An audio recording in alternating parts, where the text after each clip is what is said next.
அனைவருக்குமே வணக்கம். சற்று முன் கிடைத்திருக்கக்கூடிய ஒரு மிக மிக முக்கியமான செய்தி ஒன்று வெளியாகி உள்ளது. சற்று முன் முதல்வர் ஸ்டாலின் மீது வழக்கு பதிவு, கதை முடிந்தது, சென்னையில் பரபரப்பு, இது மாதிரி செய்திகள் வெளியாயிருக்கு.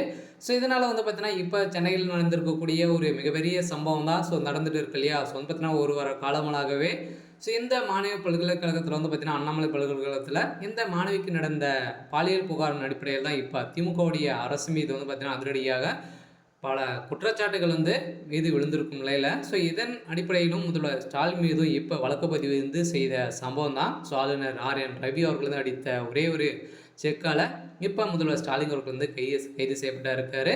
இதை பற்றி இந்த வீடியோவில் நம்ம பார்க்கலாம். அதுக்கு முன்னாடி நம்ம சேனலுக்கு இப்போ தான் நீங்கள் முதல் முறையாக வந்திருக்கீங்க அப்படின்னா மறக்காமல் நம்மளுடைய சேனலை சப்ஸ்கிரைப் பண்ணி சப்போர்ட் பண்ணுங்கள். வாங்க வீடியோக்குள்ளே போகலாம். பார்த்தீங்கன்னா ஏற்கனவே இதில் குற்றவாளியாக கைது செய்யப்பட்ட ஞானசேகரன் அவர்கள் பார்த்தீங்கன்னா அவர் கொடுத்த வாக்குமூலத்தால் திமுக சேர்ந்த அமைச்சர்கள் சிக்கியிருந்தார் இல்லையா.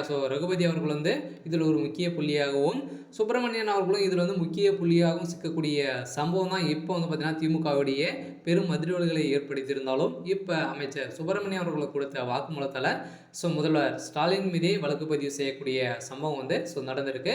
இருந்தாலும் திமுகவுடைய அரசு இதுக்கெல்லாம் உறுதுணையாக தான் இருந்திருக்கு அப்படின்ற மாதிரி தான் பார்த்தீங்கன்னா மக்களிடையும் நிறைய திமுகவுக்கு எதிர்ப்புகள் வந்திருந்தாலும் இப்போ பார்த்தீங்கன்னா முதல்வர் ஸ்டாலின் மீதே வழக்கு பதிவு செஞ்சுருக்காங்க. அதனால் திமுகவுடைய அரசு நிலைக்கிறதுக்கான வாய்ப்புகள் இல்லை.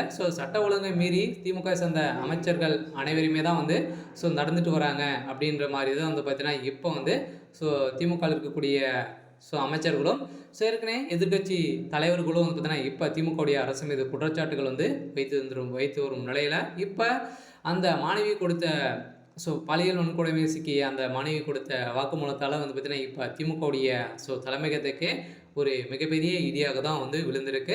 அதனால் இப்போ முதல்வர் ஸ்டாலின் அவர்கள் மீதும் வழக்கு பதிவு செய்த சம்பவத்தினால் தான் பார்த்தீங்கன்னா இப்போ சட்ட ஒழுங்கை மீறி தான் திமுகவுடைய அரசு நடந்துட்டு இருக்கு.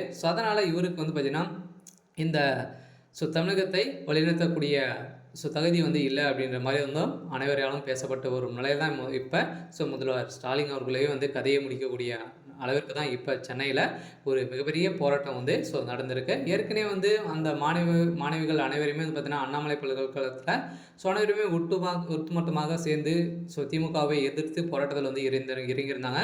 இந்த போராட்டத்தில் இறங்கிய மாணவிகளாம் பார்த்தீங்கன்னா அடித்து விரட்டப்பட்ட சம்பவத்தால் பார்த்தீங்கன்னா அமைச்சர் சுப்பிரமணியன் அவர்களுக்கு இதில் தொடர்பு இருக்குது அப்படின்ற மாதிரி தான் பார்த்தீங்கன்னா வெளியிடக்கூடிய செய்தியாளர் ஞானசேகரன் அவர்கள் கொடுத்த இப்போ வாக்குமூலம் தான் இப்போ திமுகவே ஆட்டி படைத்திருக்கக்கூடிய சம்பவம் நடந்திருக்கு.